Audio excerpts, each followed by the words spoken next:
everyone, and welcome back to English Podcast Avenue, where we make learning English easy and fun. I'm Sarah, and I am so wonderful to be here today. I'm feeling very happy and ready to dive into our discussion. Hi, Sarah. I'm Marcus, and I'm feeling very energetic today, too. I just had a big breakfast. Eggs, toast, orange juice, and most importantly, my coffee.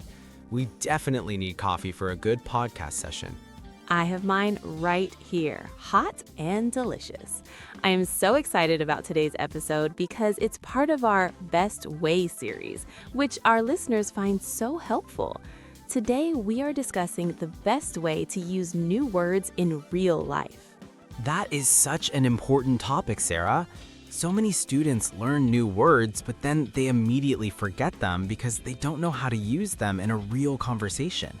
It's easy to see a word in a book, but it's much harder to actually say it when talking to someone. Exactly. People often forget words because they only look at them once, write them in a notebook, and then never look at them again. The word stays in the notebook instead of staying in the brain. To really remember a word, you have to make it part of your life by seeing and using it many times. So what's your first tip for our listeners to start using these words at home? My first tip is the sticker method. You take small pieces of colored paper, write one new word on each, and then stick that paper onto the actual object in your house. For example, if you learn the word mirror, you put a sticker on your bathroom mirror. Every morning while you brush your teeth, you see the word and say it out loud. This is a mirror. That's smart. You could do that for the fridge, the door, the window, or the table. For beginners, you could even write full sentences like, "The fridge is cold." It helps you see the word in a real situation instead of just a list. When you see that word 10 times a day, your brain realizes it's important and starts to remember it. Definitely. But Marcus, what about words that aren't objects, like happy or beautiful? You can't really put a sticker on a feeling. For those, I recommend the mirror shot. You stand in front of a mirror and talk to yourself using your new words in a small story. For instance, if you learned the words excited and wedding, you could say to yourself, "Today I am excited because my friend has a wedding." I love that because it's a safe practice. There's no one there to judge you, so you don't feel nervous. Plus, seeing your mouth move in the mirror helps with your pronunciation. I sometimes do something similar by talking to my dog in English. He doesn't judge my grammar, he just wags his tail. I might tell him, "Buddy, you are a very fast dog," just to practice the word fast. Pets are the best listeners. Now, another great tool we all have is our phone. My third tip is the phone record. Every day, choose 3 new words, make a sentence with each, and record your voice using the voice recorder. Is it helpful to hear yourself? Very. Sometimes we sound different than we think. It's like a voice diary. If you listen to a recording from a month ago, you can actually hear how much your English has improved. It's also important because words are more useful in sentences than they are alone. Speaking of using words to communicate, we should talk about the internet. Social media is a perfect place to use new words. When you watch a video or see a post, you can leave a comment using a word you just learned. If you learned the word breakfast, you could type, "I had a big breakfast today." I love reading those comments. It's a low-pressure way to have a real connection with people. You have time to look at your notebook, find the word, and type it carefully.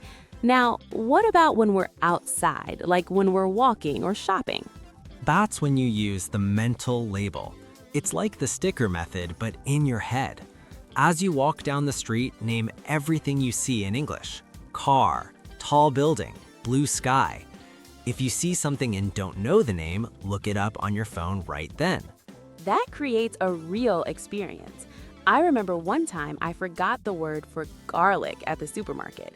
I looked it up on my phone, and because I needed that word in a real-life moment to buy food, I've never forgotten it since. Real-life moments are the best teachers. You have to be brave and focus on communication, not perfection. Even if your grammar isn't perfect, if you go to a coffee shop and ask for a coffee with milk, the person will understand you. That small victory makes you want to learn more. My final tip for staying motivated is to connect words to emotions. When you learn a word like vacation, don't just think of the definition.